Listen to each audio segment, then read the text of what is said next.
Hello and welcome to Expansion Revolution Nuggets. Thank you so much for joining me. This is a brand new edition and I'm telling you it's going to be so exciting. We have great news for you. This podcast are going to be continued to come to wherever you are, and they are refreshed, they are new, they have been repackaged, and I believe that you are going to be empowered to become the best version of yourself. And this is exactly what I want to help you with. I want to see you empowered, becoming the best version of what you can be and what God can make you to be. So today in our first edition, I'm dealing with the subject, 5 ways of overcoming hurt. I've seen that one of the things that people are struggling with is an experience of pain, an experience of hurt, an experience of disappointment that have left some scars in them. I don't know whether you have been there where you felt like, life was unfair to you, people were unfair to you, circumstances were unfair to you, sometimes relatives, sometimes issues, and those things have left a kind of an hurt, a kind of a weight over you, or a kind of, a questioning that you have. And that can be an emotional scar that can be causing you not to trust people, not to be confident about your life, and to doubt yourself. It may come with several, symptoms depending on who you are. But today I want to help you practice 5 things that I think are important in helping anyone who have been hurt to overcome. So I want to look at these hurts and just help you, give you some basics that you need to do to overcome a hurt. So here's the first thing that I think you should do if you have experienced hurt or pain. Number 1, I want you to accept that what went wrong or what hurt you has occurred. In other words, accept the pain. One of the things that I see is that most people normally fight the experience of pain, and most people like to walk in denial and not accepting the fact that they have been hurt or they've been rubbed the wrong way, or things did not happen the way they wanted them to happen. So the first thing is accept that things have happened the way you have never anticipated them to be. I call that being in a strange land, where you find yourself in a place you have never thought and anticipated yourself to be. So accept the reality that somebody has bruised you, somebody has abused you, somebody has taken advantage of you, somebody has hurt you, somebody have, neglected you. Whatever the hurt that we're experiencing, accept that it has happened. Now, accepting does not mean that, do nothing about it. It means that when you accept, now you can begin to come up with basic strategies of how to overcome it. I think we need to recognize we can deal with things easily when we recognize them as fact that has occurred, and facts can be changed. And now,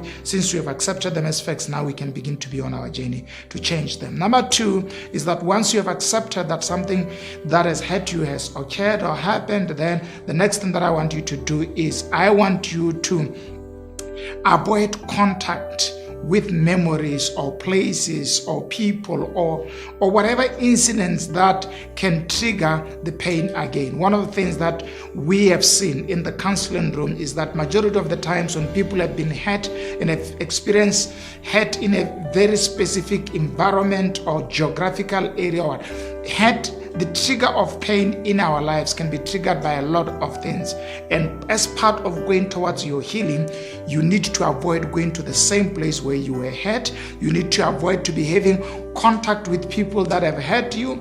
I know there are people that once they've hurt you because they are in your life permanently, or one way or the other you find yourself to be in there. You need to counsel yourself differently in that circumstance. But if you have been hurt by somebody that you don't need to be coming in interaction with on daily basis, please say bye-bye to them and let them go, and avoid further interactions that may keep on taking you back to what you want to close. You would find closure easily when you close the door and leave, rather than when you keep on opening the door and checking which side. So if you want to overcome your hurt, overcome your pain, close the door of your pain and moved ahead. And guess what? Life would be better once you've moved ahead. Number 3, you need to change your perception about what happened to you.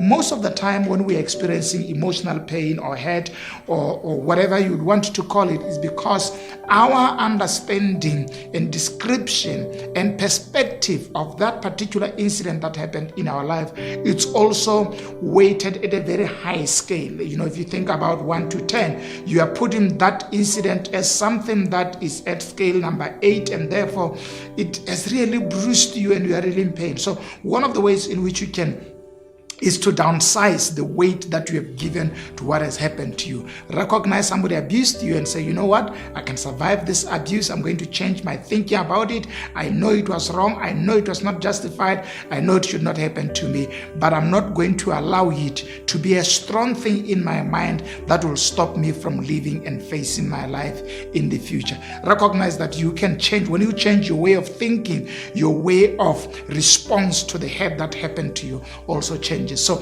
change the way in which you think about it, and key to that is downsize the weighting or the value that you put on the incident that happened to you. Downsize it and see it as, belittle it to the level that you can remember it and not feel the pain or the hurt, and say, hey, it happens, but guess what? Here we are moving forth, and you continue with your life. Don't allow it to keep you in one place that you can't enjoy life because of what happened in your past. So change your perspective about it. Number 4 is seek therapy or assistance. Find somebody that you can talk to. Yes, we can talk about finding professional help, but not all of us have access to finding professional help or going to a pastor for counseling. But here's my key point. Find somebody that you trust, that you can talk to, who is able to give you a very objective advice on the issue.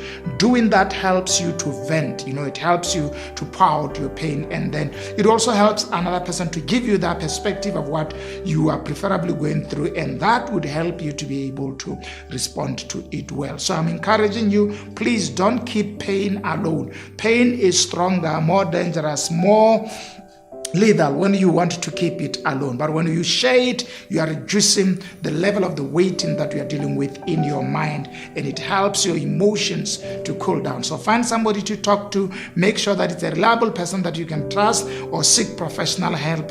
But please find therapy, and it comes in different ways. The most important thing is talk to somebody who can help you. Find a pastor, find a therapist, and talk to friends in your circle.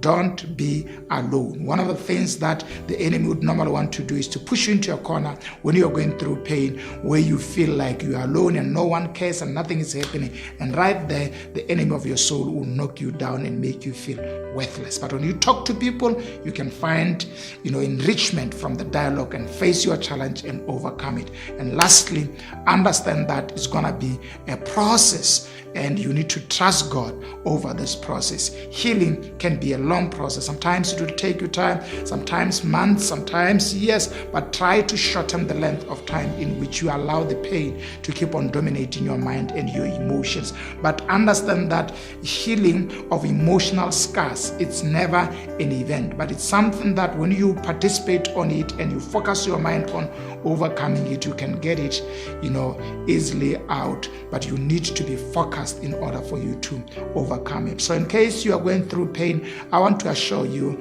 you can overcome it. You can get out of where you are. But the key thing is you need to understand it's a process, and trust God to lead you out of it. And also trust the professionals and the friends and the people who have gone through it over experience. When they recommend that you do certain things, please follow them, and God would help you to become better. Thank you so much for joining me. Please, before you go, make sure that you share. Make sure that you subscribe. We are going to be back here. We are now here twice a week to give you very powerful nuggets that will take your life into the next dimension. Bye-bye. I'm OJ Matiba. See you next time.